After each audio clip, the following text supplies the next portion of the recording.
Lately, the theme of this channel has been Apple products. I've been exploring Apple.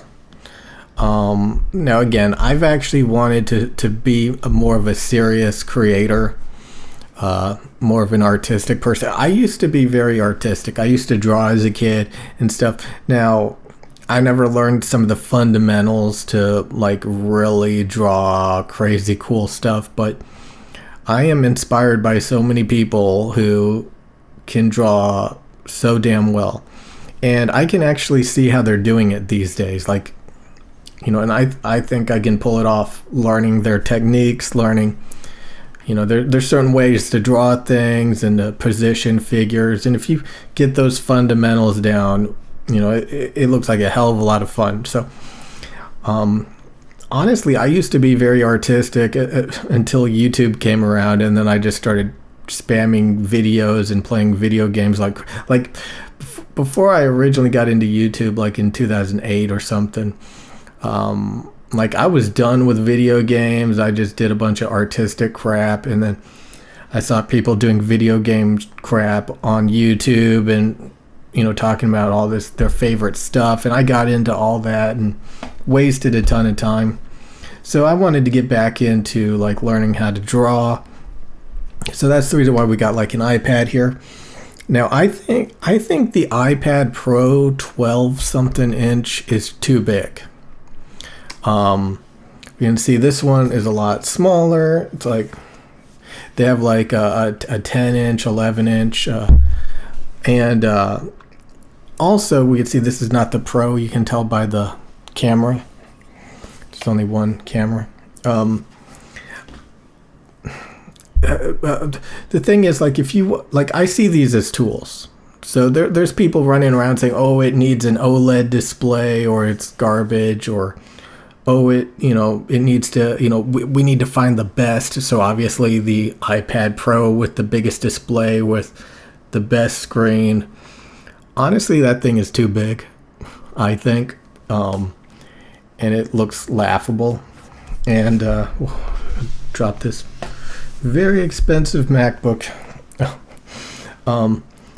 So yeah, I think this is the perfect size. And again, so Apple has programs like Procreate and stuff. Now, does it have an OLED display like the Samsung products that I use? No. Okay. Does it need an OLED display? No. So this is more about the software that it supports and using it as a tool. Now, there's people out there that just want to watch movies in the dark and they want true blacks and shit. So IPS displays aren't good enough for them and blah, blah, blah, blah, blah. And, they want XDR or whatever, anything that's moderately better. They'll shell out the money. They need tons of gigabytes for whatever freaking reason.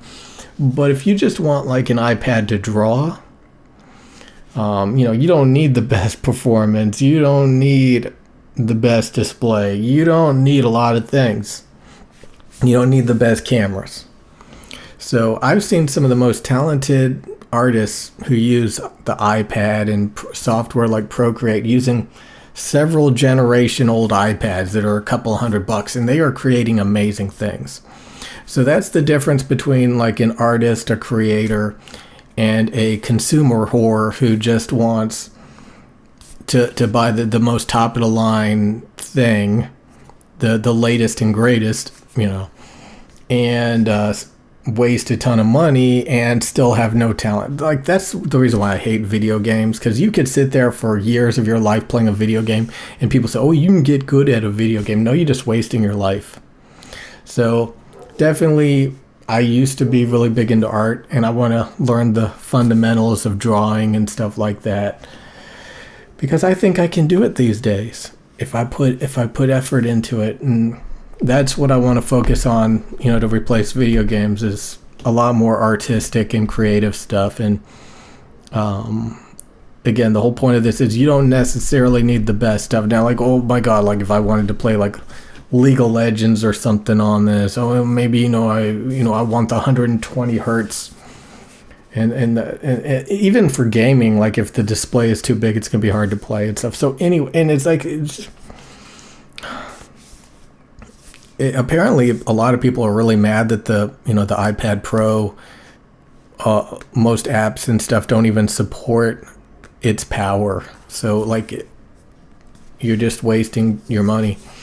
So yeah, so that's the iPad. I think like the iPad Air, or maybe even the smaller iPad Pro, or even a couple of generation old iPad, just generic iPad, is more than sufficient for what I actually want to use it for. Like, so, again, there's people out there who try to like, oh, I want the best. I want the display to look the best. Like my Huion drawing tablet has a ton of motion blur.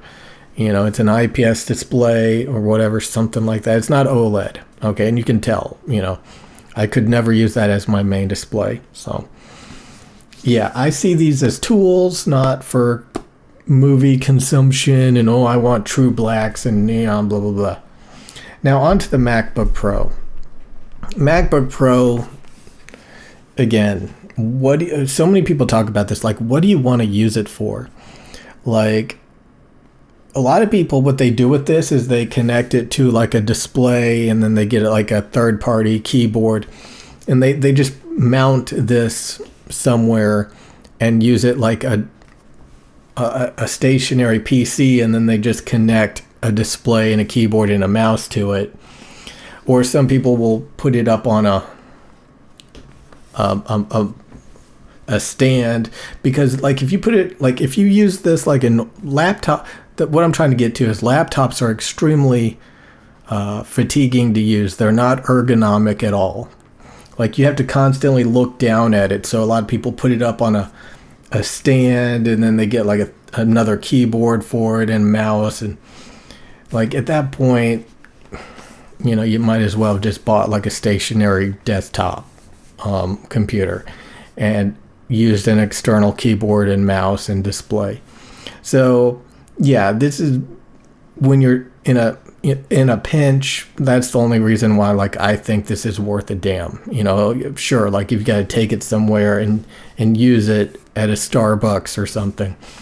But and just to rant about Apple, like I was looking at so many of the new Mac Studio. Apparently it has a lot of fan noise that it never turns off. If you get the Mac Mini, apparently it's got like Bluetooth problems because of the case that it's in. Like the Bluetooth can't get a good signal, and there's just all these problems. The mouse that comes with Apple products is a joke. The keyboard's a little bit better, but so people go out and have to buy a bunch of third-party stuff, and like every time I look at an Apple product, the iMac, stuff like that, like I find all this crap that it's not worth owning, that it's a waste of money, that it has all these problems. Like a few years ago, they had like butterfly switches for their keyboards on the MacBooks, and literally they had a huge failure rate and stuff. And like, my God, Apple is the IEMs, everything is, people act like Apple is this amazing company, and they are just riddled with problems. So every time like I'm gonna buy an Apple product, it turns out it has all these problems. That's not to say that they don't have good things, but like again, the display ain't that good on this. A lot of overpriced crap going on, and at the end of the day, it really comes down to the software. Final Cut Pro, Procreate. I mean that's bad. I mean, there's a couple other things, but so again, the main point of this is you should see these things as a tool, and it doesn't really matter. Like again, unless you're a consumer who just wants to create a home theater out of this stuff. But like if you're a creator, you really got to think about like really how much power do you need, and get all the bugs and the problems with this equipment. Again, you have to see it as a tool. And the main thing is, don't think you need to buy the most expensive thing, because I see the most talented people using an iPad from several generations ago, making the best stuff imaginable. And then you got these people who go out and buy the iPad Pro, huge 12 plus inch things, and those things are just bulky as hell and a waste of time and money, you know. So again, if you're out there always looking for the best, a lot of times it's not actually the best. But the main point of this video is, God, the more that I look at Apple products, the less I want them.